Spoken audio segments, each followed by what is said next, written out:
Welcome into this Tuesday edition of Oxford Exxon Podcast. Chase Parham, Neal, McCready. I'm home today. Neal was in the Clark Ford studio. We're 50-50 on whether my kid walks in at some point. The dog tries to kill the UPS man. Whatever happens, but it's okay. Kind of feels like the old days a little bit back when we were doing it remote. And you were just hoping that the lawn care company didn't come between 8 and 9:30 and all sorts of hell breaks loose. So we'll get through today's podcast as it goes. I was aware of a hot mic. I was being very careful. I knew it was very likely our mics were on right there. So the whole fall break thing is stupid. That's it. This is dumb. The whole week off in early October. It's not like everybody's heading to the beach. Everybody would much rather have this week in the summer. It is the biggest issue for people who are employed by the university because it doesn't match Ole Miss anymore. Because obviously Ole Miss doesn't get a fall, doesn't get the fall break. So then it's a week here, whereas a lot of juggling. I'm seeing that I have an echo. I don't know how it would be coming through twice. I'm not 100% sure what would be causing that right now. I'm just not technologically savvy enough to try to. I have no idea. Just no clue. Because it wouldn't be coming through my computer. I'll mess with a second after do this. I'll do the best I can. Podcast brought to you today by the Oxford Exxon, Highway 6 West in Oxford, about lunch specials. About getting an Eastside fountain drink with that, bread, and more there at the Blue Sky location here in Oxford. They're giving away 7 Ole Miss game day football jerseys over the course of the season to take advantage of that. You make any purchase when you go in, you can sign up. When you sign up, you get entered into the contest to win one of 7 jerseys. Still more home games left, more jerseys to give away there with Blue Sky. I'm going to get to you with from the Clark Ford studio. Let me get rid of the AirPods. I can kind of change out around. We'll see what helps while Neal's talking. Coming to you from the Clark Ford Studios. Clark Ford is in Amory, Mississippi, 662-257-1900. Call that number. Ask for Corey Clark. Tell Corey what Ford product you're looking for. Send you a quote within 15 minutes in business hours. It's right to the bottom line. There's no hassle. There's no haggle. Get your quote. The rest is up to you. You can shop that quote around. You can do what I've done, what I recommend that you do, and that's hop into a Clark Ford today, 662-257-1900. Corey wants to be your car guy. He wants to be your truck guy. He'll prove to you what that means when you make the call. Again, 662-257-1900. Guest join on the Rafters Music and Food Hotline. Rafters Music and Food on the Square in Oxford. It's a great place to go grab a burger or a po' boy or whatever if you're in town this weekend. You're not headed to Nashville if you're watching the game, the other games, whatever the case may be. Stop in, have a beer, a cocktail. The college kids take it over at night, but early evening, late afternoon, great place to hang out. Rafters Music and Food on the Square in Oxford, and also Rafters in New Albany. Okay, everybody hang on a second. I'm trying to go with this real quick. We'll see if it works. If it doesn't, I don't know what to do, but we'll give it a shot. So give me 1 second if you're in the podcast. Sorry. A little bit of technical issues that may be what it is. The Oxford School District is taking a week for fall break. It's an entire week. The explanation is mental health for teachers, which I'm all for, but it's kind of silly. I mean, the athletic teams are still practicing. It's just playing. It's dumb. It is. It's dumb. Is that better? I'm no longer talking through the AirPods. I'm talking through a normal mic now. Is that any? Neal, I think you can hear me fine. It's not us. It's not. I can't hear an echo, so I'm not the person to ask. I just don't know. Waiting for some more feedback from the people here. Yeah, I've switched it up, so if it's still doing it, I literally don't know. I'm only hearing through my AirPods. I am not talking through my AirPods anymore. Because there was a clear difference in my headphones when that changed. They're saying it's not helping. Still echoing. Yep. I mean, I'm hold on. And I know it's bad for pod. I'll edit it out of the actual podcast, but I'm not 100% sure how to fix it. I have no idea. I'll freely admit it. Because I hear you fine, and I don't hear anything in my headset that is echoing. completely eliminate the AirPods for a minute and just use your computer and see what happens. Okay.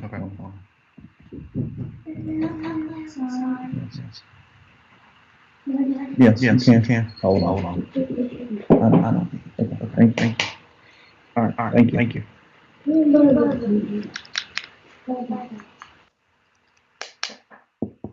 Okay. Can you even hear me? Yeah, I hear you fine. Let's see if that works. There we go. Talk.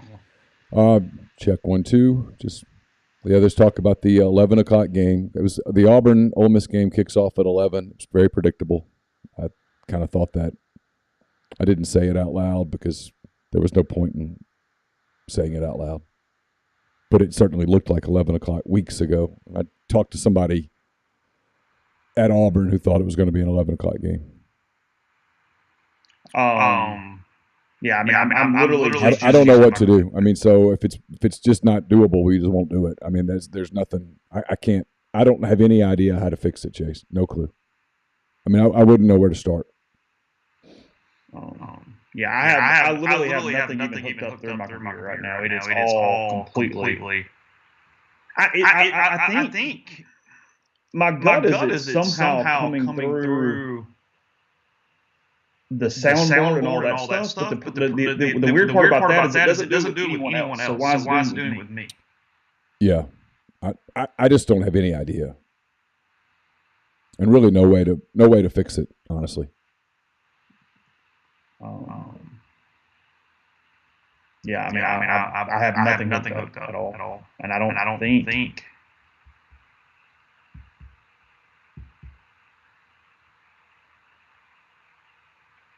I have noise cancellation on. Speakers are MacBook Pro. Microphones MacBook Pro. There's no sound coming out of my camera.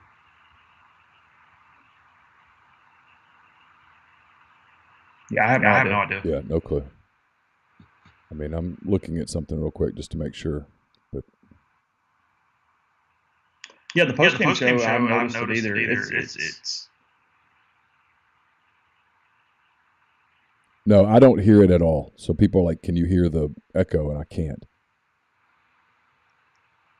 The problem with just calling him is that you can't see him for a stream. So you would just be staring at me. I'm looking at audio real quick. Hold on.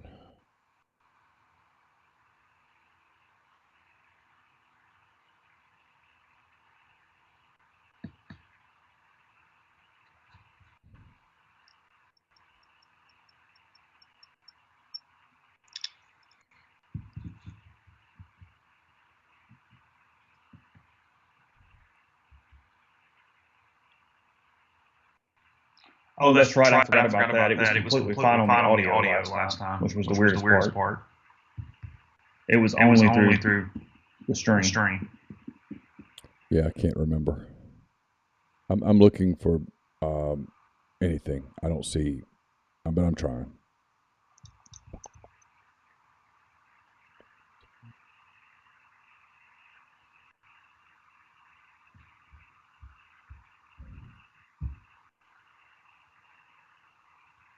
Yeah, I think it is two sources of audio. I just don't know where they're coming from because I don't know anywhere on my end they would be coming from. I mean, I do think that is the issue. I just don't know why or how. Yeah, all of my settings are what they're supposed to be. Yeah, I have nothing even hooked up. I can lower the volume of my computer a little, but the problem with that is I can't hear him when I do that. Because that's how I'm listening to the.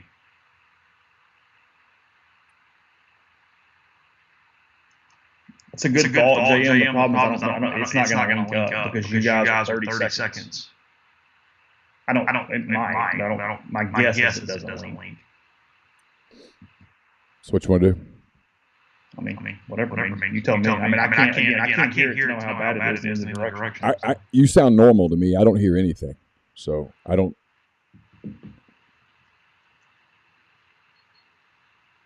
I have no idea.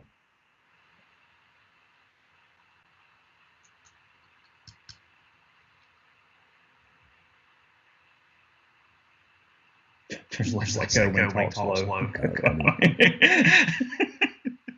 It's problem solving, but I don't know if it's going to get it done.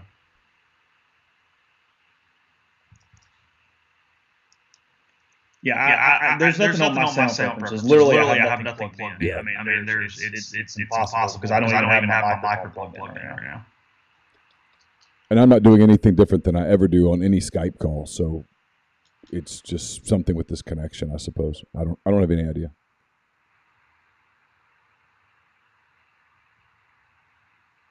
All right, what do you want to do? It's up to you. I mean, I can hear you. So, okay. I guess we can tape it and let it be. Okay. Are we restarting, or we can edit out we can just kind of go pick up from? Yeah, I'm just going to pick up. Okay.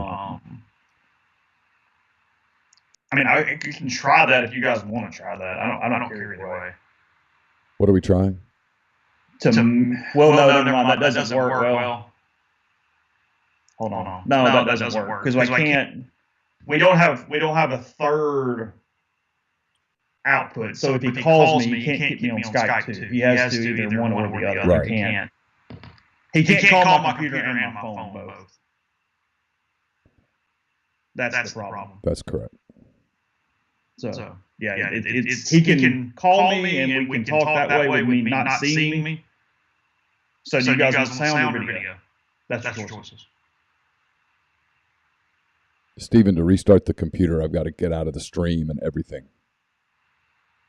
Why in the world would it be better right now? I don't know. Okay. Anyway. We're talking about school district stuff. We can move on from that. Okay. I'll tell you real quick, the Dead Soxy score sale is in place for this weekend. I just posted it on the board. It's score sale back for 2022 at the conclusion of Saturday's game. However many points the Rebels have scored against the Commodores, Dead Soxy will match that number as a percentage discount. If the Rebels score 38 on Vanderbilt, the promo code will activate for 38% off. 50 points, no problem, 50% off. The cap is 60%, which I don't think is a problem. The score sale will run from the conclusion of the game until midnight on Monday, October the 10th. So load up on your favorite socks and score this incredible offer. Visit deadsoxy.com. Use the promo code RebelGrove at checkout. Receive the score sale % off all orders. So you were saying 11 o'clock for Ole Miss and Auburn in it's 11 days, whatever it is at this point. Not a shock. It was not a surprise when you looked at the possibilities for that weekend. Essentially, Ole Miss, LSU, almost Auburn, or guess what? Mississippi State, Kentucky. That's what's also next week. Yes. I was going to pull up those. Yes. The rest of the game. I don't have those up in front of me. Ole Miss Auburn's a bigger brand game than Kentucky Mississippi State. You get Auburn, you get Kiffin, you get all the Auburn drama that the media is going to incorporate Kiffin into next week. It's a much sexier storyline, sexier game coming right out of game day than Kentucky Mississippi State. Even if Kentucky beats South Carolina and Mississippi State beats Arkansas and they both move up in the polls, it's still more compelling. And they're gambling that Ole Miss will beat Vanderbilt, which feels like a pretty safe gamble. And so you get top 10 Ole Miss at home against Auburn, and you get to do all the Lane Kiffin stuff. And you could see it coming a mile away. You and I talked about this privately twice last week. And you were like, what do you think? And I said, it's 11 o'clock. It's going to be an 11 o'clock game. To me, there was never a doubt it would be an 11 o'clock game. What's interesting about it is that while you're right, from an actual storyline standpoint, though, it's fascinating because they're going to be very careful with coach change. Like if Parsons not fired, and he's still on the sidelines for Auburn, they're all in bed together, the networks, TV people, and all that kind of stuff. And it's one of those deals where, okay, thank you. Okay. Guys, it is what it is today. We're just winging this thing. they're not going to go crazy like, oh, Harsin could be out next week. They're going to be so careful with those things. It's more of the fans just knowing the score and watching the game. Does that make sense? You know what I mean? It's not that the announcers are going to help you out or whatever. It's just a casual college football fan or your super college football fan is going to understand that Auburn and Carson and all the chaos is at least possibilities. Because I was reading this morning, preparing for this, I was going to bring this up anyway if we got into an NFL discussion today before we got into tomorrow. Was the way Amazon handled Tua's injury on Thursday with the concussion. And you and I didn't get audio because we were doing the show and we were just kind of watching it. But they were discussing that the announcers were very careful about saying anything negative about him coming back in or the week before or whatever because they are in bed. However, there was lots of mixed bag opinions on showing the replay to the amount that they did and whether that was good, bad, right, wrong, or indifferent. And I found that really compelling because a lot of it was more. I thought this was interesting. I don't get off topic, but I just while I'm on it, I'll go ahead and finish the thought. Is that if you're showing legs break or bones, whatever, there's a visceral, oh God, no, we all know that's bad, don't show that replay. But we know so little about head trauma that in some ways it's almost educational to see the things that happen that can bring you closer to what these guys are dealing with because it's not this, oh, you saw a head bounce off the turf, sure. But that's not the same as a leg break and how you differentiate between those. I just thought producers having that level of discussion was pretty interesting. Yeah, that I wish we could have heard that at the time because I thought it was kind of interesting. The coverage of the whole Tua thing all across the board has been pretty fascinating. But you're right about they're not going to sit on there and say, hey, well, Lane Kiffin's on the Ole Miss sideline. Could he be on the other side? They're not going to do that. But there's going to be a week full of it. It's coming. They're going to talk about it, not because it's true, not because it's real, not because it's likely, any of that. They're just going to talk about it because it moves needles. It gets clicks. And so everyone's going to know that storyline going into the game. And game day is probably going to talk about something along those lines, at least hint at it, because they're not, that show, best I can tell, is not as in bed as the broadcast themselves. That show, they'll talk about what might happen at Auburn. And look, there's going to be a lot of buzz at Auburn next week. We talked about this on McCready and Siskey yesterday. Assuming Auburn loses at Georgia, which feels like a pretty safe assumption, there's a lot of talk that if they lose at Ole Miss, they have an open date after that they're going to go ahead and make the move at that point. So it's going to be a conversation piece. It's just in terms of ratings and interest and stuff like that, it's a more interesting game than Mississippi State at Kentucky. Mississippi State at Kentucky has a chance to be a much better football game, but Auburn at Ole Miss is a sexier game, and you get a top 10 team, and you could just see it coming. They are going ESPN 11 a.m., noon Eastern, and the noon Eastern part, Chase, is really important to note. It's noon Eastern. They are bound and determined to try to start putting attractive games there, and that's you could see this one. You could see where this one was coming. Ole Miss at 11, Vanderbilt, Georgia at 2:30. That is the game they're trying to hide while Alabama and Tennessee are playing on CBS. Florida and LSU at 6. Arkansas, BYU is 2:30. That's an ABC or ESPN game, and then Mississippi State, Kentucky as well. So several different things going on. And because the Arkansas BYU game is in Provo, it's not part of the SEC package, so it wasn't factored into sort of how the decisions were made. Mm-hmm. Hey, I know we're going to pause. Let's try that. Call me instead of the video. All right, so get out of the Skype and then cancel and then call my phone. Call you on Skype audio? No, call my phone. So FaceTime audio? Call my phone. Yeah, hang up and then call my phone. That's what I'm asking, through FaceTime audio? Yeah, either way. Yeah, that's okay. Fine. Yeah, sorry.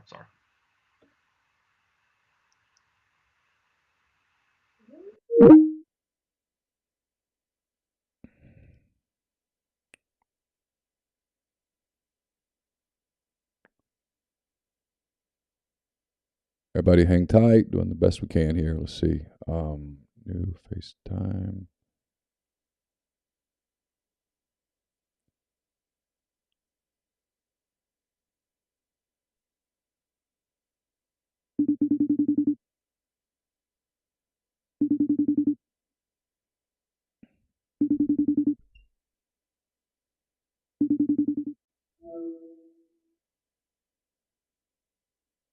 You there? It's going to be certifiable hell connecting, but it is what it is. I mean, editing, but.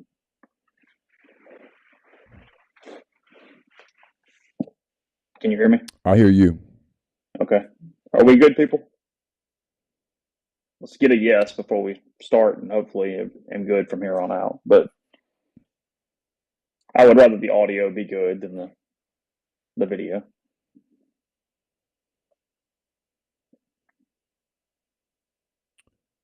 I hear you fine. So okay. Yeah, I'm waiting for other people. Okay. All good. All right. Let's just move on. Sorry, you were saying BYU, Arkansas. Go ahead. Yeah, BYU and Arkansas is in Provo, so it's not part of the SEC package, if you will.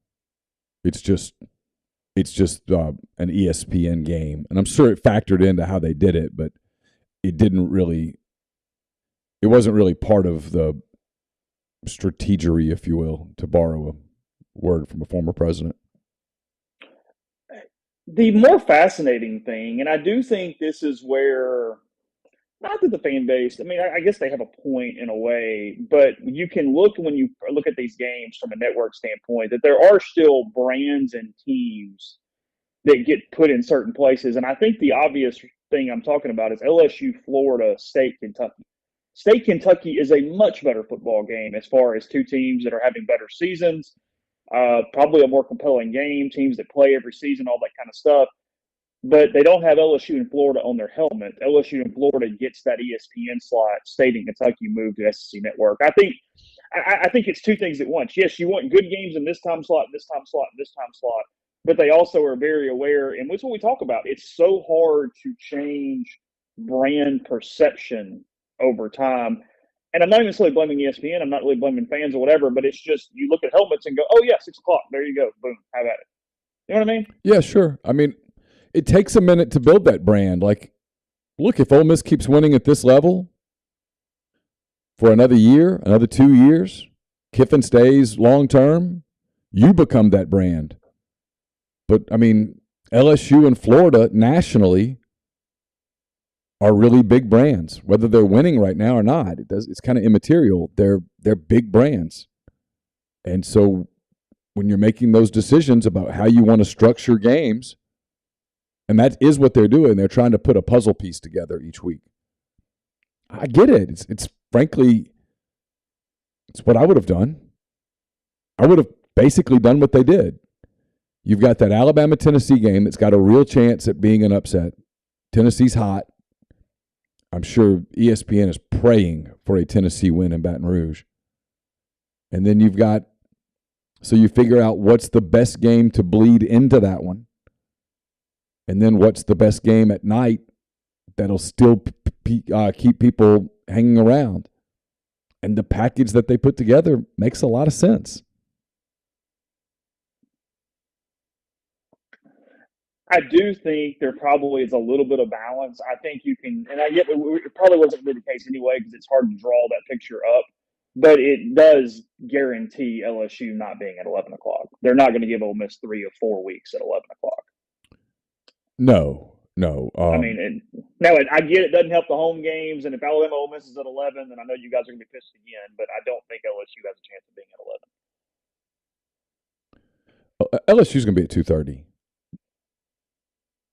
That game's going to be at 2:30 unless Mississippi State gets red hot, which I guess is conceivable. I mean, if you tell me Mississippi State beat Arkansas and then beat Kentucky as well, but CBS is kind of loaded up on Bama for a minute, they're going to be looking for something else. If Ole Miss beats Vanderbilt and Auburn, Ole Miss is they're 9th right now. They probably would be a minimum of 7th, undefeated. Lane Kiffin, that game would be at 2:30 in Baton Rouge. Yeah, I don't how to build a brand from a national standpoint. I mean, Ole Miss has one. I don't know. You keep winning. It's winning. I mean, it's about winning. You have to win over a period of time. That's how you build a brand that resonates nationally. Ole Miss is on its way. They're doing it. But they're not that far removed from being a clown car, and so it does take a minute. 2020 doesn't count. Nobody remembers anything from 2020. Gus Malzahn says hello. But so this 2021 and the first half of 2022, Ole Miss is really relevant, but that is a really small sample size. It takes longer than that for your brand to resonate nationally outside of the SEC footprint. Got to ask in the stream, what do we know about KJ Jefferson's status at this point? I don't know anything. I mean, I have no clue. I watched a little bit of that press conference yesterday. Like I watched several other coaches. He was being really coy about that. Yesterday would not have been a good day for the rest of the Arkansas media group had I been in the media, because I would not have agreed to the terms of their practice coverage. I would have gotten us kicked out. Did you hear about what they did?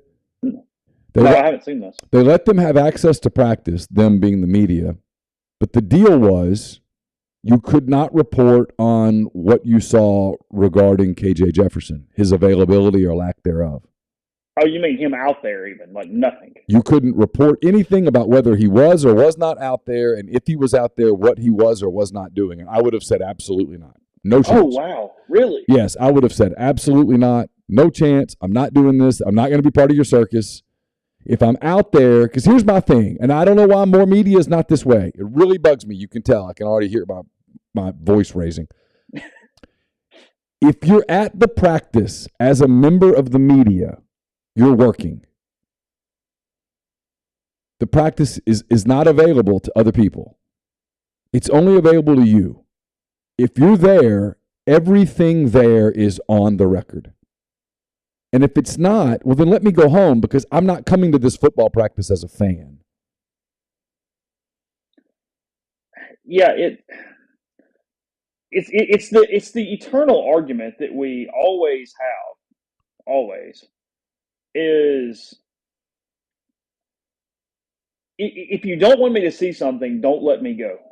Don't put me in the situation where if you're going to let me whatever, then it's. Did I lose you? You're back now. Yeah, you went mute for a minute. Oh, sorry. No, you're right. I don't want to play a game with you as a media member, but this is where there's, I don't know. I get on. You know where I'm going with this. Why would anybody agree to that? Why would anyone? The furthest that you ever go, and everybody does it to some extent, is, hey, you're seeing a trick play. Don't be an asshole. That's fine. And I mean, and the one about, hey, there's an injury that happened at practice. Don't report it in live time. Give us a minute to A, figure out what the injury is, and B, to notify parents or whatever. Cool. Sure. Cool. Get it. But don't ask me to not report on whether the starting quarterback was at practice or not. If you don't want that, if you want to play secret, if it's coy, if it's whatever, okay, then close the practice. Simple as that.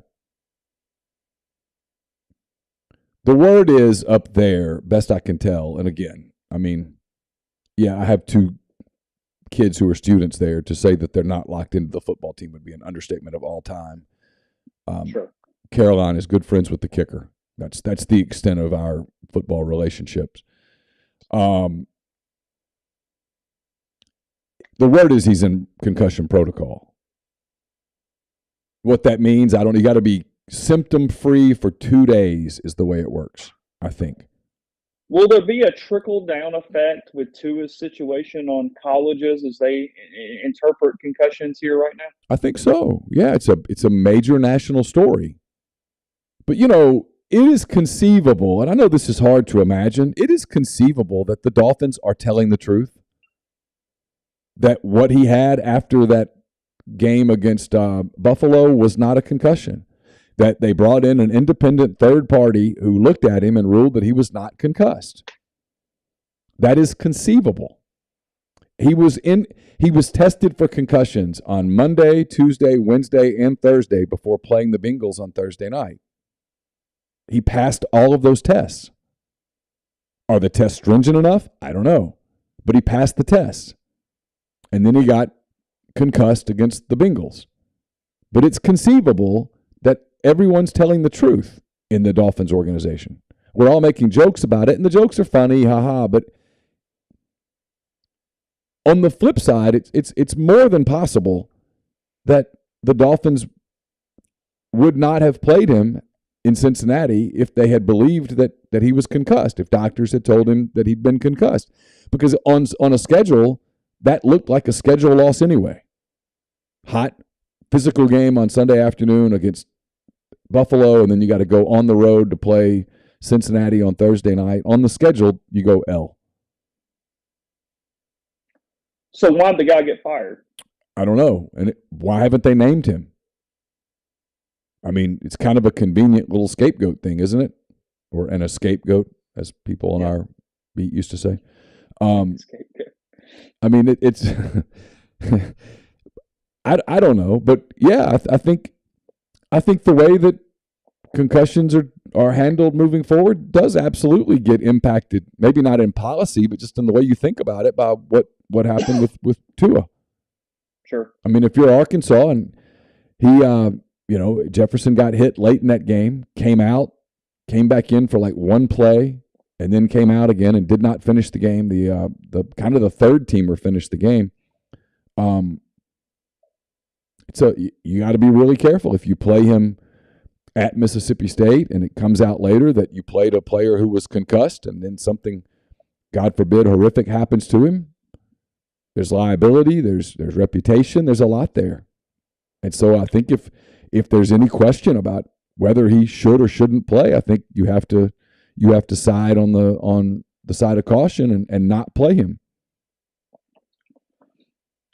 Yeah, I agree with you. I think there at least is a PR, is a carefulness that will trickle down immediately, even with the decision not made on Tua or all the information not known at this point. Although we know Tua is not playing this weekend, or their next game, whenever that is. Let's get in the lane a little bit. Yesterday, I've got up what he said, what he meant. You can find that on the site at rebelgrove.com. I thought he was in a good mood yesterday. I thought that he was sharp. I thought he was focused on message. I thought he said a lot of things without saying a lot of things. Seemed fairly pleased by the film overall. I mean, I know he's frustrated with the second half offense, but he even gave, and we'll get to it in a second, a pretty interesting theory on why that might be the case. As much as the week before, he seemed a little frustrated. I thought he came in about as good of a mood as he possibly could have yesterday. Yeah, I mean, why would he not be? His team's winning, and they played a really close game against a really good team. They got out of it apparently pretty healthy, and they'd made some personnel moves that really worked out. And they had a couple of guys get awards, Judkins, Micah Pettis. He found out about the 11 o'clock game, and rather than moan and groan about it, he said, hey, let's do it again. I mean, he praised the fans. Look, Lane's in a good place. He's got his program rolling. He's going to get more. Compared to Johnny Vault, Neal. I did laugh at his answer to that. You can tell he's like, I don't care. I mean, whatever. I mean, well, it was if you isolate his answer into the one sentence, and again, he wasn't being disrespectful, but there was like a sentence where it was like, yeah, if you win enough, you compared to a lot of old stuff or something. Like there was some weird wording put together there. Yeah, there's a lot of stuff from back during that time period. Okay, whatever. Like moving on. Sounds good. Yeah. I think that I don't know. I think they know how big that game was. I think they know how difficult it would have been to bounce back from a loss. I just think he knows they're in a good spot, and yet he also knows kind of what's coming. He made a couple of references to the second half of the schedule. I mean, what I really respect about Kiffin is that there is so little coach speak. If he doesn't want to answer something, he won't. But if he does answer something, it's strikingly honest.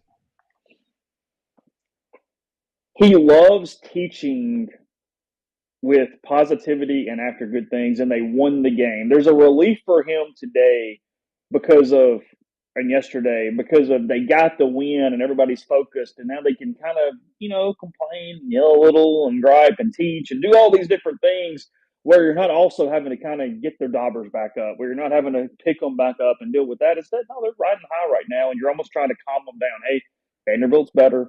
Focus in. Don't just look ahead to whatever else is on the schedule, all those type of things. He's got the perfect environment in some ways to just sort of teach for the week. And I thought he mentioned that several times. I mean, he mentioned pointing out Micah Pettis in film and talking about, if you develop and you work and do all the things, you're going to play. He's talking to recruits at the same time. I mean, he was, I guess I'm burying the lead a little. He was really on message yesterday. I thought he got through everything he probably came into the press conference wanting to say. Yeah, I think so.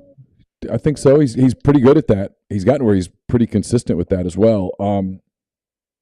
He pointed out, that they showed them film. They said, hey, these are 2 or 3 plays that, we didn't do the right thing, and if we could have easily lost right here, and this would have been why, but we didn't, and you get to move forward.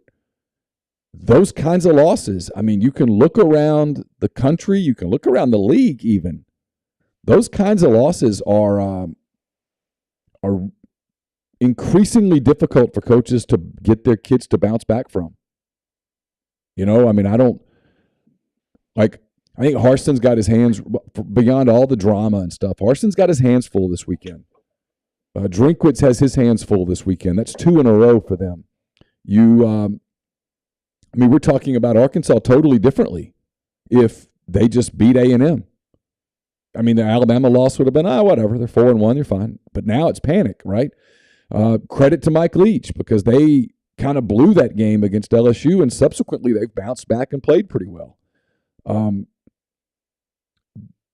Big challenge this week for Kentucky, because that was a difficult game to lose. I mean, they are, in their world, a beat away from winning that game. I mean, if Levis just waits one more beat and they get set, that's a touchdown right there. And Ole Miss probably doesn't come back and win in the final minute. All of those things are, the margin is just, it's really small this year. And it might be really small. We thought going in that the margin was really small outside of the top 2. Mm-hmm. Hell, it might include the top 2. Yeah. I'm going to elaborate on that. Pay bills for 1 second now. Okay. We're also brought to you by Walk-Ons. Walk-On Sports Bistro puts everything they've got into bringing you game day with the taste of Louisiana. Dig into their mouth-watering, made-from-scratch Louisiana cuisine like po' boys, gumbo, voodoo shrimp, plus fan favorites like juicy burgers, fresh salads, all in front of 70-plus TVs, 40-plus ice-cold beers on tap. Visit them today in Oxford or Ridgeland. The College Corner is your one-stop Rebel Shop, 2 locations in the Jackson area and Ridgeland. It's next to Fleet Feet in Flowood. It's next to Half Shell. If you don't live in Jackson, go to collegecornerstore.com. Plus, you can find them on Facebook and Instagram, the largest selection of Rebel gear in central Mississippi. It's brought to you by The Rogue. The Rogue sponsors the Mason Brooks Show. That is up on MPW Digital on our YouTube. It's also up on our podcast feed. The Rogue is your destination for fine men's clothing. Their stylish hand-select pieces from top designers, from work to lifestyle to nightlife. There's the perfect something for everyone at The Rogue. All the best items from Peter Millar, Martin Dingman, Jack Victor, and so many more. 4450 I-55 North in Jackson or therogue.com. It's a little cooler outside. Might be a little hint that you need to be checking on your heating system as we get closer to November, December, and some of the colder months. So get in touch with the people at Comer Heating and Air, Southern Air Conditioning and Heating. Different names, but it's the same great people. It's the same great products, same services. If you live in Oxford, Tupelo, or the surrounding area, call Comer 662-801-1777. If you live in Hernando, Memphis, or the surrounding area, call Southern 662-429-4429. Our friends at Blue Delta Jeans are excited to announce they'll be hosting Mustache the Band on Friday, October the 14th for the After Square Jams after party.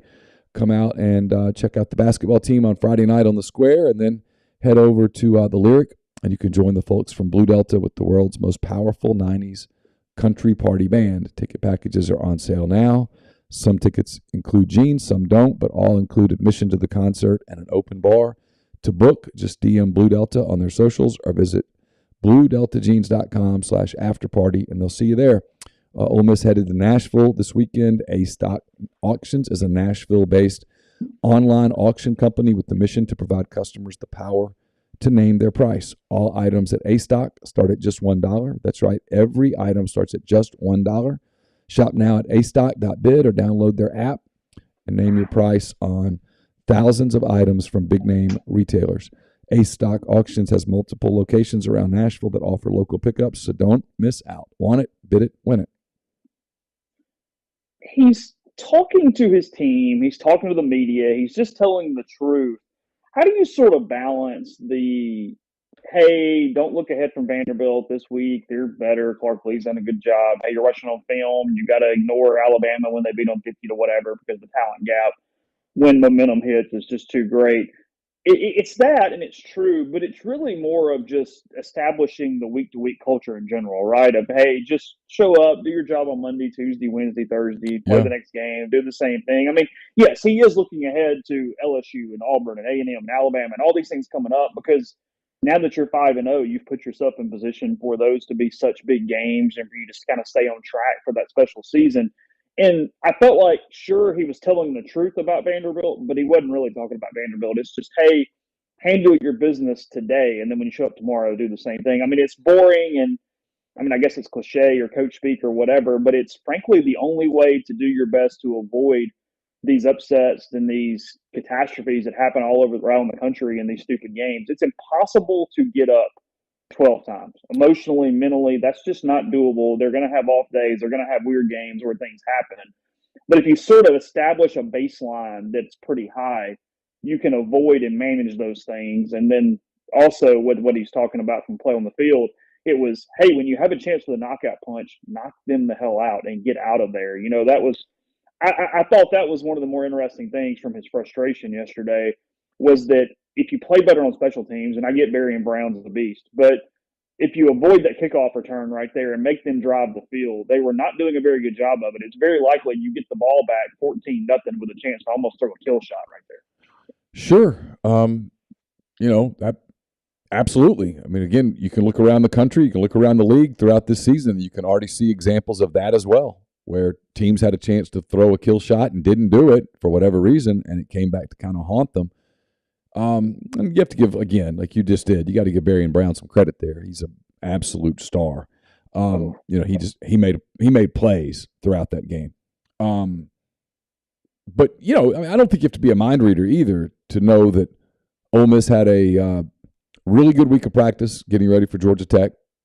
They were super focused, dominated the game, lost some of that focus during the week leading up to Tulsa, didn't play particularly great, then had a really focused, solid week of practice getting ready for Kentucky. And I think Lane knows, and he kind of said it, you can't do that all year. You can't ride that roller coaster. It will eventually throw you off. You'll get hurt. In the same way that if you keep playing, I thought it was interesting. He talked about if you keep making games close, analytics, just the law of averages tell you that you're going to get burned. You know, I mean, because we do before the season, right? We do win, loss, toss, and if you want to best predict the record, you take the games that you'd call a toss and you just divide them in half. You're going to win half of them, you're going to lose half of them. And so he knows if you start playing a whole bunch of games that are super close, eventually a break's going to go against you. You're going to be the guy that fumbles at the one. You're going to be the guy that doesn't get the call, whatever. It's going to those things, just law of averages. So he was talking about a lot of things. I mean, it's very clear that what he wants to establish is and I don't know that this is possible, but this is what your objective should be, where every Monday's the same. Every Tuesday is the same. Every Wednesday is the same. Thursday, Friday, it's the same. Where, yeah, it's Alabama that's coming in, but you can't treat it like that because then you got to turn around. Like this year, for example, it's going to be so tempting for them to turn Alabama into the Super Bowl of all time. But no matter what happens, you get up on Sunday and you got to turn the page. You got to get ready for Arkansas. If you have the massive letdown, well, now you're positioning yourself to undo. Even if you pulled off the big upset, you put yourself in position. Just culturally, you've got to be able to do that, and that's kind of hard to do. Every coach in the country is trying to do that, and it's hard to pull off. I mean, we've seen that with Ole Miss teams in the past. You know, a good example is that 2008 team. They go beat Florida and lose to South Carolina. That team had no culture. They didn't know how to win. That became the Super Bowl, and it lasted for 2 weeks. You know what I mean? Yeah. I mean, you see that all around the country. It's what Lane's trying to stop in a lot of ways. And it's gotten better because, I mean, look, here's the deal. The last 3 games that have been coin flips, Ole Miss has won all of them. Arkansas, Tennessee, and now Kentucky. Yeah. And you do look at it from a Pythagorean standpoint and go, kind of do one. Probably need to take care of our business. Some stuff's going to happen. I mean, the universe is probably not going to let you win every coin flip the rest of his tenure here. So, you know, I guess the point is try to avoid those coin flips from me getting in them is his point there. Well, it's the SEC shorts. And make it whatever, yeah. It's the SEC short skit, right? Where, you know, Ole Miss called in asking for a miracle and Georgia was calling for a miracle. Well, you know, maybe next week it's, you know, maybe in 2 weeks it's LSU asking for the miracle late and they get through first. You know, it's just you just want to play well. That's bottom line. I think Lane, he keeps saying these words. He talks about this team having a chance to be a great team. Not there yet. And I think he knows they're not there at all yet. They've got a lot of work to do. The schedule was pretty front loaded. He said that yesterday. He's right. I mean, their first 6 games, there's one real test.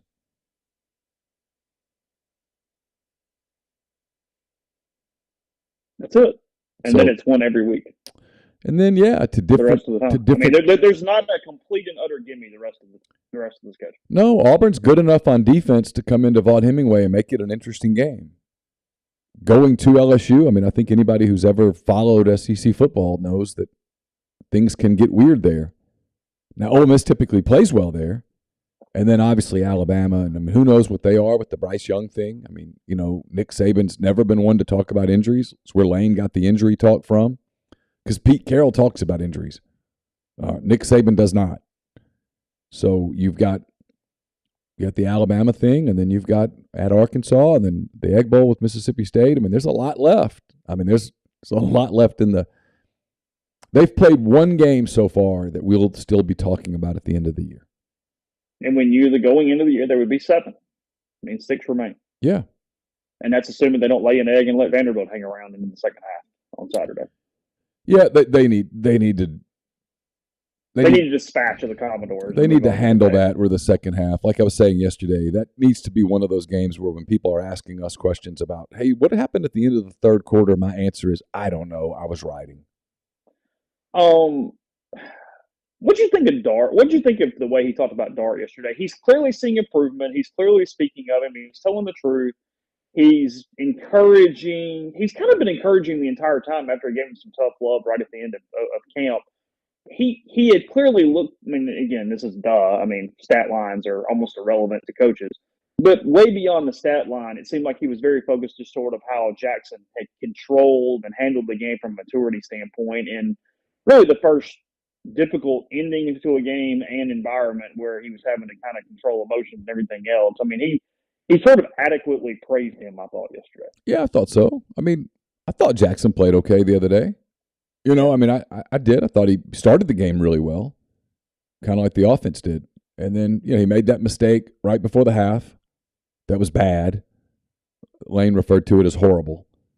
And then I thought they were a little more conservative in the second half. And how much of that was because they were just kind of trying to hang on? How much of that was because they just didn't think they needed to take chances? How much of that was just protecting a quarterback? As long as you had a lead, you could play conservatively. I don't know. You know, I mean, Kentucky tied the game at 19, and Ole Miss did get a field goal late third quarter. It gets overlooked because we're so focused on what happened in the fourth quarter, but they did get a drive that went down the field and put them in position to take the lead, and then later they had a drive where up 3, Lane went for it on fourth down because being up 6 doesn't really help you if you're trying to just win the game.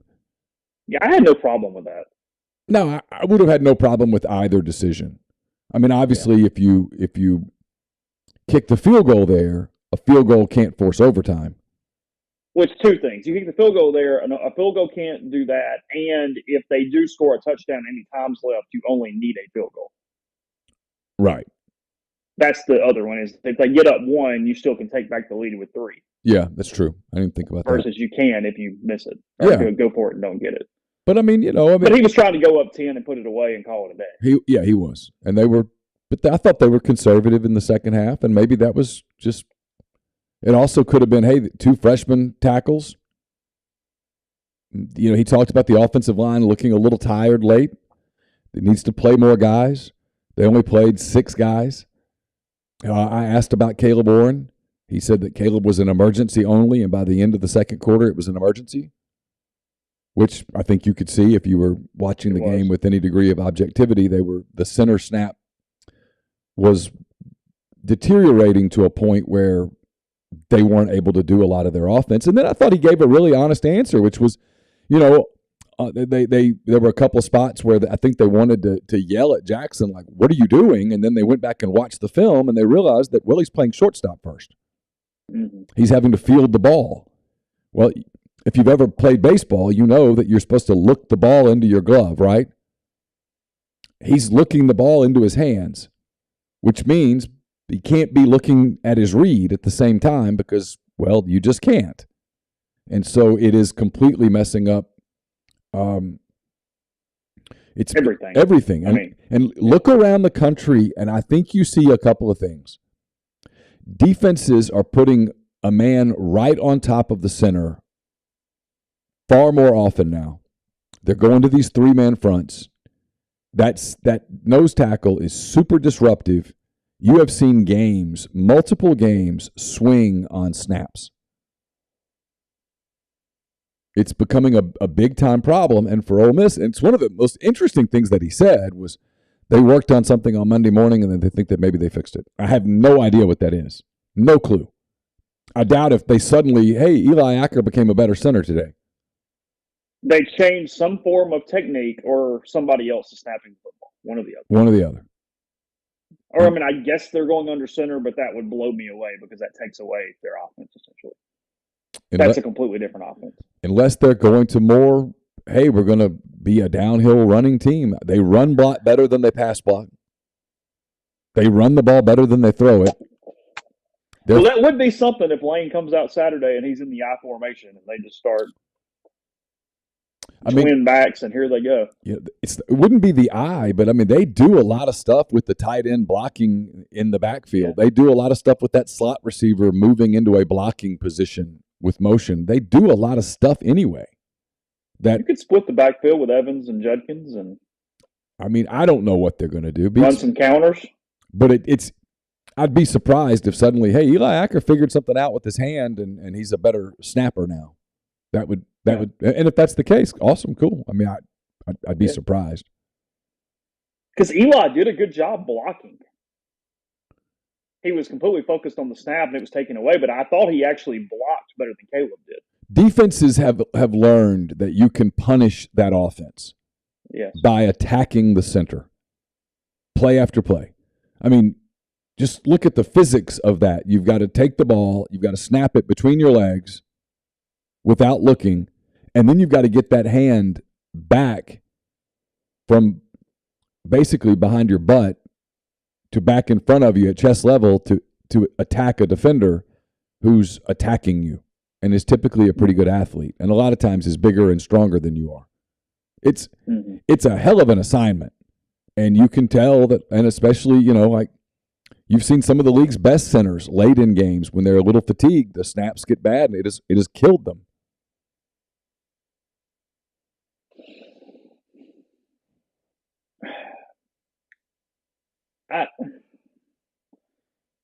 What's your guess? They move somebody? I just have no idea. I really don't. Because in the same press conference, he points out that essentially he has no workable depth in his opinion on the offensive line. Well, he's got offensive linemen that are playing basically 70 to 80 snaps against defensive linemen that are playing 40. And who's fresher at the end? Because I did think at the end, and this is several games in a row, that they've just not been very good in the fourth quarter. I did think at the end Kentucky was winning the line of scrimmage, Ole Miss offense versus Kentucky defense. And I had never contemplated snap counts, but that does make sense. Sure, it makes a lot of sense. mental fatigue, physical fatigue. I was a little surprised the other day that they didn't, mix some guys in. I mean, Brooks didn't play a single offensive snap. He had been playing snaps before that. And it makes you wonder if Acker could have done it. Were they going to go with those same 5 the whole game? I think the answer is yes. Yeah, I think so. I mean, Lane has shown that he doesn't like it, but he is willing to do that. He's as somebody who does snap counts every Monday, he's been pretty consistent with that his entire career. Yeah, they talk a lot about if that's the case. They talk a lot about depth every preseason, and they get into the season and they play the same guys. Mm-hmm. I don't know that. No, we're in improvement mode in the fall when they go, nope, got 9. Well, you don't play 9. So yeah, I mean, we've heard this for a while now. I think in theory it's something they want to do. I think in actuality it's something that they are just reluctant to do in the heat of the moment.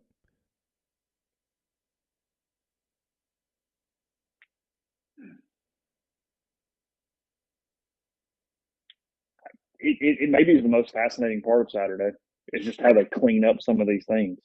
What does it look like? Is the offense any different? Is it not? Is it whatever? Because, look, if Vanderbilt's giving them a game because of talent and preparation, Vanderbilt just being good, then we got a whole other conversation. To me, it's more about sort of how Ole Miss looks itself over the course of this thing.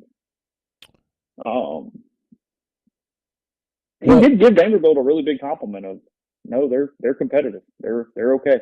He did, and he pointed out the obvious, that when you play in Alabama, when Alabama gets rolling on offense, they can just score so many points in such a hurry that you can look at those scores and go, oh, they haven't improved, but you have to kind of throw them out. And I think he's right, by the way. I think there's evidence to prove that. Sometimes there's just an eye test, and Vanderbilt looks better. They're nowhere close to being a competitor in the league at all, but they look better. They look more sound. They look a little bigger. They look a little more dialed in. All of that stuff. They've had a week off. I mean, if Ole Miss plays well, they're going to win the game easily. But you're going to have to show up and play, and I think Lane knows that, and I expect that they will. This team's been pretty solid, with the exception of just some kind of goofy second halves. Frankly, it's the one goofy second half against Tulsa that you go, that was kind of weird, but it's also explainable. I'd be surprised to see that happen in an SEC game. It was hot that day. Atmosphere died completely. They knew what was coming with Kentucky, etc. Vanderbilt's schedule to this point: Hawaii 63-10, Elon 42-31. Okay, Wake Forest, they were in the game for a good bit of it before Wake went 45-25. Beat Northern Illinois 38-28. Northern Illinois is kind of schizophrenic. They lost to Ball State on Saturday, but I digress. And then Alabama, the end of the Derek Mason tenure would have not had those scores or those points scored. They have a much more coherent offensive plan where they can at least sort of move the football at times. Mike Wright's pretty athletic, moves around all right. It's okay. And they got another kid that played quarterback the other day, right? Did they? Did the other guy play? I can't remember. I don't have those notes in front of me right now. We're just scatterbrains. We can't see each other. It's harder today. But what did you think of the Jalen Robinson comment yesterday? Because he's been, if anything, a little subtly critical of Robinson throughout him being injured, through a lot of that stuff, as far as frankly, Chase, I was surprised by it because I watched on the sideline. I had my binoculars on it. Lane Kiffin and Jalen Robinson had a very heated conversation. Oh, during the game? During the game on Saturday. It was very heated. Mostly one-sided. Robinson's back was turned to me. I could see Lane talking, and Lane was agitated. Derek Nix had to kind of almost intervene. Really? Yes. I don't know what that was, obviously, but I was a little surprised. But look, they need him. They need a speed guy in that offense. They're not getting a lot of separation. I mean, Dart's having to throw a lot of throws. Anything downfield, he's having to really fit throws. Nothing's coming easy. They're not getting those wide open plays where somebody just took the top off the defense. Those plays they've been very fortunate that Ole Miss's top couple receivers have really good hands. They're not dropping the football, so when he gets to them, they're mostly catching it. Yeah. But I mean, I think he would love to have that guy in the slot who's explosive. He said Robinson's healthy now. He didn't play much the other day. He played some. He played a few snaps. I don't remember. You've got the snap counts. But I could just remember that he played some. But he's not been a influential part of the offense really this year. I think it was a challenge too. Hey, you're healthy. Go. Show me something. Do something. Yeah, it's been the knock on him the whole time. And go. I think they hoped that J.J. Henry would do that, but J.J.'s young. And sometimes it takes a minute for young guys to be impactful. And they brought Robinson in to be impactful right now. And so far, he hasn't been. And frankly, I think their offense needs that because there is something that's happening in the second half. The offense is a little too plodding right now outside of broken long runs. That's it. Yeah, there's nothing. It's very station to station. Yeah. Dart's done a pretty good job of not making mistakes. He's had a couple really critical errors this season, but for the most part, not making mistakes. He's played really well. If you think about it, through 5 games, he's made he's made two really bad throws. Yeah, and everything else has been okay. 2 really dumb decisions in 5 games. That's not bad. Yeah. I mean, Matt Corral made bad decisions at times. I mean, this is. I think Dart's played really well. The more I think about it, especially in 2019. Yeah, well, in 2022, I mean, there were a couple of games there that he, 3 games that I can think of where he made really poor decisions. That in games that Ole Miss lost. Yeah, that throw down the right side against Auburn. Yeah, he threw an interception into the end zone early in the game. They lost all 3 of those games. So Jackson so far hasn't made the mistake that cost them a game.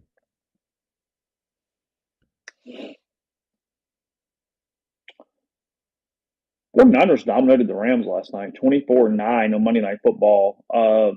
Garoppolo now 7-1 against LA in his last 8. Yeah, maybe all of them. I don't know. Defensively, San Francisco just Stafford was bad last night, and San Francisco had a lot to do with it. Yeah, and the Rams are kind of beat up. They didn't have everybody, and they were having their offensive line was shattered last night. And then they lost a guard or a tackle early, and that was that. Yeah, they so much of Stafford's game is, drop back, big arm, and they didn't have the time to do that against San Francisco, and he got hit a lot. And the Rams don't look like a Super Bowl team this year. They look like it's not a hangover, but they're not the same team. They just don't look as good. I mean, they just don't. I mean, it's injuries. It's a couple key contributors. It's a lot of stuff. If you had to say, I don't like anybody in that division. I mean, I almost am to the point of just kind of crossing out that division as far as representing the NFC in the Super Bowl. Yeah, I agree with that. I'm trying to think who in the NFC has looked like a Super Bowl team so far. The Eagles, and that's about it. Well, look, there are only teams with winning records in the NFC right now. The Eagles at 4-0, the Cowboys at 3-1, but come on. When Dak comes back, we'll reevaluate. The Giants at 3-1. They played really well, but they're not a Super Bowl team. No. Minnesota 3-1, Packers 3-1. That's all. Green Bay has looked solid. They're fine, and they usually get better as the season goes on. Yeah. But currently, their points differential is only +6. Yeah.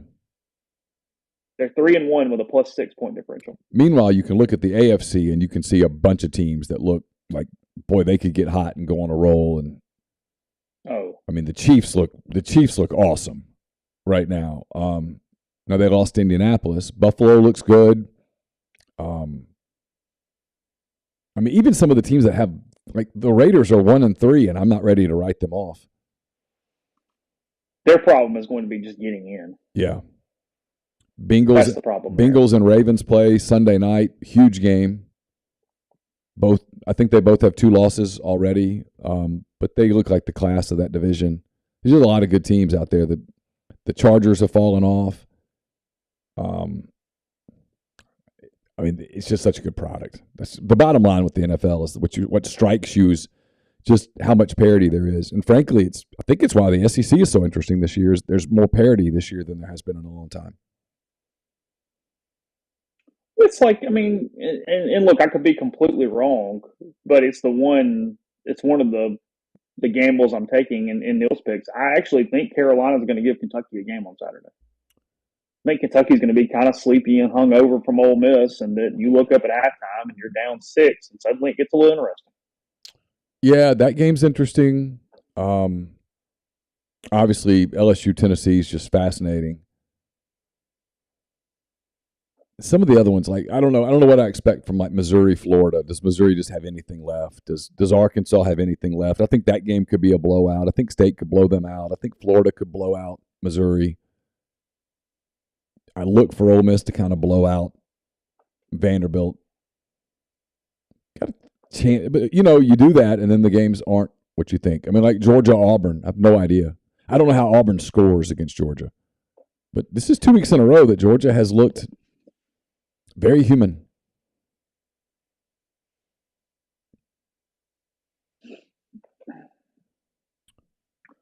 Tell you real quick that you mentioned myperfectfranchise.net. If you're looking to diversify, you're looking to leave the corporate rat race to gain control of your income and schedule, myperfectfranchise.net is the way to go. It's Andy at myperfectfranchise.net. We're brought to you by Solutions RX. It's a probiotic multivitamin supplement company created by Ole Miss Pharmacy alum Chris Cornelison. It's solutionsrx.com. I'm kind of rolling through these today because my voice is shot. We can't see each other. This is difficult. It's promo code OEP at checkout to get 10% off your first order. Again, solutionsrx.com. Holcomb Portable Buildings, 7991 Highway 7 South in Holcomb, Mississippi. If you're looking to customize your carport, ATV, storage shed, barn, hunting cabin, that kind of thing, get in touch with them. They can make it happen. 662-226-2233 or holcombbuildings.com. Still got plenty of time to set up your tailgating situation. Again, Ole Miss and Auburn, 11 a.m. next weekend. Alabama still comes to town. Mississippi State game at the end of the month, Thanksgiving. 7southtailgating.com. Get in touch with them. Once you tailgate with them, you won't want to tailgate with anyone else. Game Changer Patches.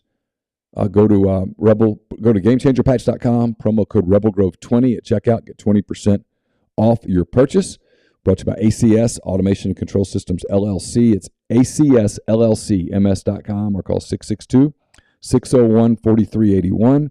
Lamb & Spine Jewelry, 1126 North Lamar Boulevard in Oxford for all of your jewelry needs. LambandSpineJewelry.com or 662-234-2777.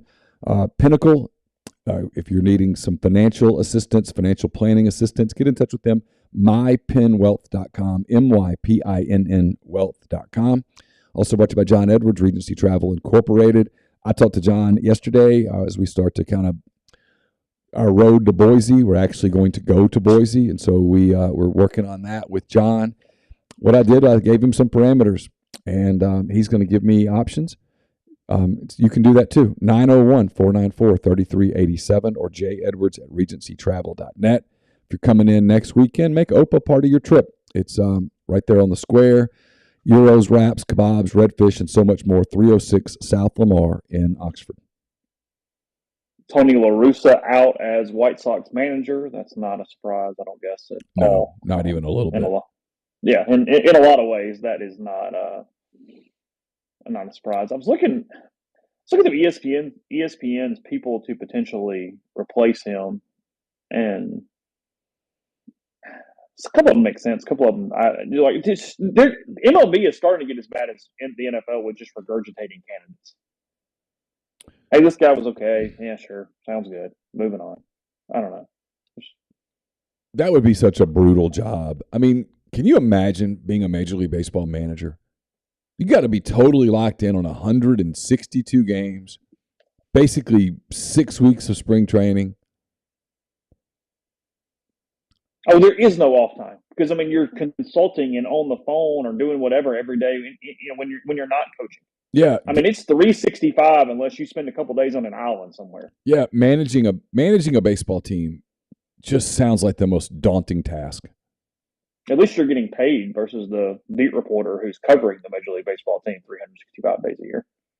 Yeah, I don't. That might be the worst. When you're young, it's a really neat job for like 3 years, but it might be the most brutally taxing job in media.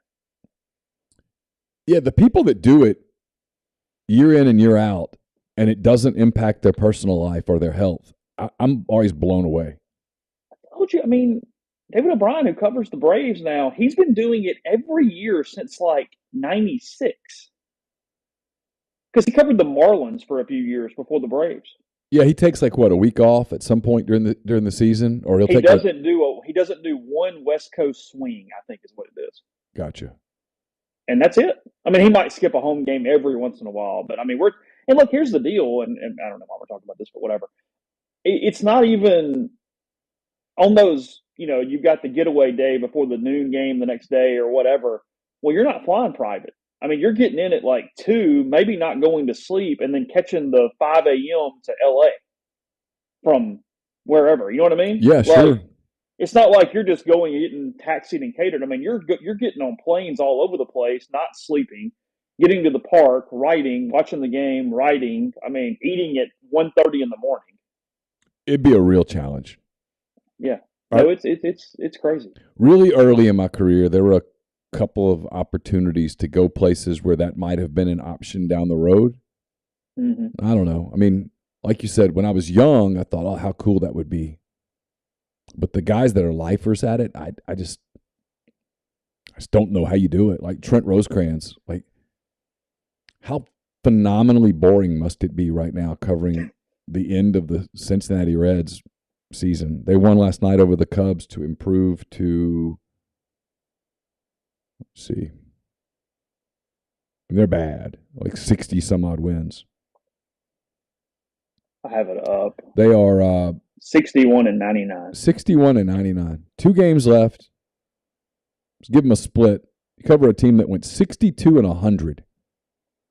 God, can you imagine that? And they are not the worst team, so they're not giving the number one pick. Yeah. The number one pick has been secured by the Washington Nationals. 55 and 104. Yeah. 55 and 104. Yeah, Oakland 58 and 102. And playing in that park and that environment in front of nobody. That is the most depressing team in professional sports, the Oakland Athletics. All the way around, everything together, that is the most depressing thing in the world. When does the postseason actually start? Friday. Friday. You got is it Friday? Okay. AL wild card. Yeah, all teams have been decided now. Yeah, AL wild card number 2 plays at Toronto. That's the first game of the postseason, apparently. Okay. Yeah, the Astros have won the 1 seed. The Guardians, have won the Central, and the Yankees have won the East. And then yes, your wild card teams are the Jays, the Rays, and the Mariners. Were the Brewers eliminated? Did the Phillies get in? Is that what happened yesterday? That is correct. The Phillies grabbed the last spot. They broke the longest playoff drought in Major League Baseball. Yeah.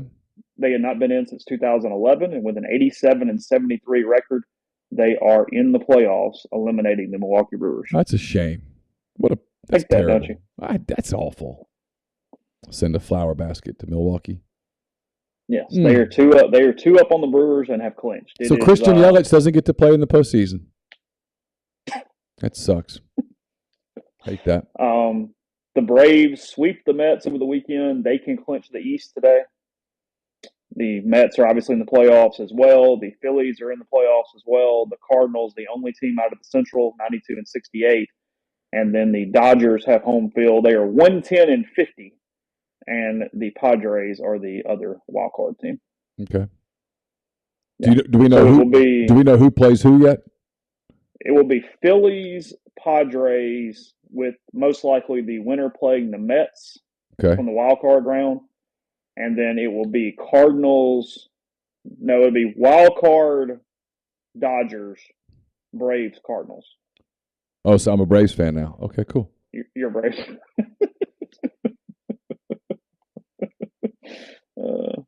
Yeah, that is. I do like the Braves uniforms, so that'll be. I can get a Braves. I got a Braves hat somewhere. Wear that for a week. Yeah. So those are 3-game series or 5-game series. How does this work? I don't know how the wild card works. I was hoping you were going to tell me. I don't know. I can't. I mean, I literally can't figure this out. That 2020 change has me all screwed up on what. Yeah, so it's a 3-game series because the third game I'm looking at AL wild card number 2 versus Toronto. It says game 3 if necessary. Okay. And then, so the teams like the Yankees and the Astros, those Dodgers, and whoever wins the NL East, I guess if I'm reading this correctly, they don't play till like Tuesday. I'm confused. Oh, hold on a minute. I'm lost. I don't get it. Yeah, hold on a minute. Okay. Yeah, this is not the way I thought this went. Okay, I was wrong on the. I have a bracket up from MLB.com if the postseason started today. Okay. All right. In the NL, the Phillies play a wild card against the Cardinals. That's a 3-game series. Okay. Again, I have no idea. I will take your word for it. I think so. Okay. Phillies, Cardinals, and the winner plays the Braves. Okay. In the divisional round. The Padres and Mets play a wild card series, and the winner plays the Dodgers. That's the way it reads here. And then the yes. Yankees and the Astros get the byes in the American League. Rays, Guardians, Mariners, Blue Jays. Okay. Yes. So the advantage that you get is that if you have to be one of the top 2 seeds to avoid the wild card. Right? Then you get 6 days off completely. You get to reset everything, but that is a long time to take off and then hit the button and say, let's go. I mean, look, the Dodgers are clearly the best team in baseball. They are phenomenal. Yeah. But I would rather have the Braves path. Phillies or Cardinals versus Mets and Padres? Am I crazy? No, you're not crazy. I wouldn't want to play the Mets. That they could pitch me out of a series. Yeah, the heck with that. But those are 5-game series, right? So it's 3, then 5, then 7? Yeah, that's what I was saying. You're also, though, better. If I'm going to have to play the Dodgers, I'd rather play them in a 5-game than a 7-game. Yeah, because over the longer you play, the more. Yeah, you want to play as few as possible. You don't want to play a lot of games. Yeah.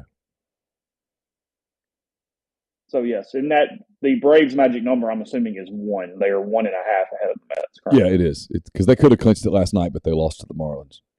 Okay. So yes, they need the last 2 games. They need a Mets loss or a Braves win to clinch the number 2 seed. Yeah. So anyway, I'm always glad when the postseason gets here because the sooner it gets here, the quicker it's over, and then I can start deluding myself into thinking that the Cubs are going to sign all these people.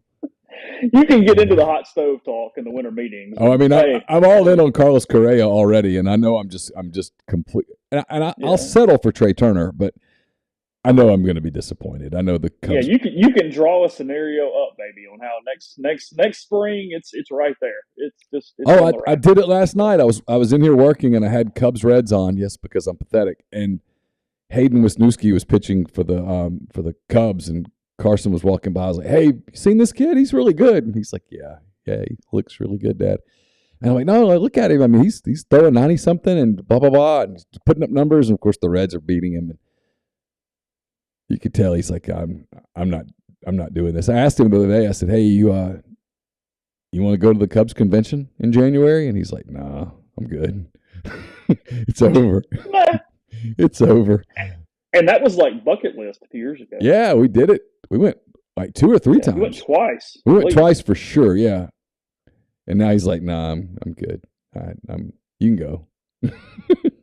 I'll tease this for tomorrow. I think it's pretty decent fodder as we continue to talk college football.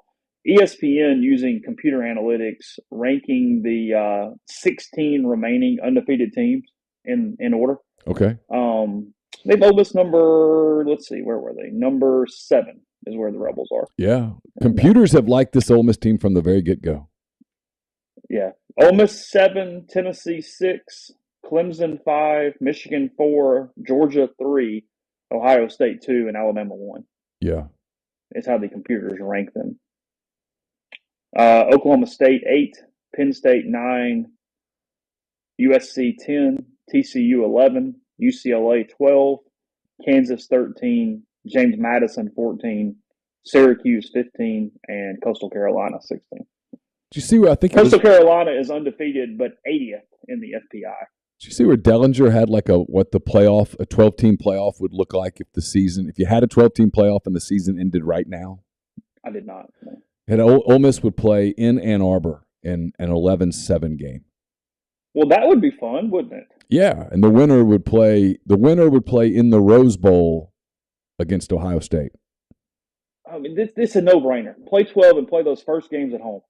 Yeah, of course. It's awesome. It'd be phenomenal. Absolutely. I mean, we could completely make that work. I've been saying this for years. Yeah. The 4-team is kind of boring. If you had a 12-team playoff, I mean, all of these games would be. I would be really interested in those first-round games, and then, frankly, even the semifinals, because some of the teams would be coming off the win. Where you go, okay, sure. Yeah, of course. Yeah. So, hey, real quick, yeah. My mailbag will be up tomorrow. It's brought to you by Whitney McNutt, Tommy Morgan Incorporated Realtors. We'll have picks up on Thursday. They're brought to you by Service Specialist Staffing and Recruiting Agency, ServiceSpecialistLTD.com. Don't forget Corinth Dental. It's CorinthDental.com. Get in touch with them. They can conduct a no-cost digital scan of your teeth. Let them show you the way to a straighter, healthier smile. Pinpoint Commercial Real Estate based out of Jackson. Our friend BB Mitchell is the guy to get in touch with. If you have commercial real estate needs, call him at 601-934-5008. And then Southern Traditions Farm, if you're into equestrian, if you want your young person to be into it, if you're looking for a place to host an event, it's right there in Canton, Mississippi. You can get in touch with them on Facebook or Instagram at Southern Traditions Farm. So we'll talk about more college football tomorrow. We'll be back in studio. We'll make it easier. Appreciate everybody for hanging in. I know that first part, just getting us going, was a bit of a challenge, and usually the world didn't have a good attention span, but you guys did. So I do thank you for that. If you're listening on podcast form, it'll be pretty cleaned up. You won't even really notice much was different, hopefully, if I do that correctly. So, Neal, Chase, we will talk to you again tomorrow.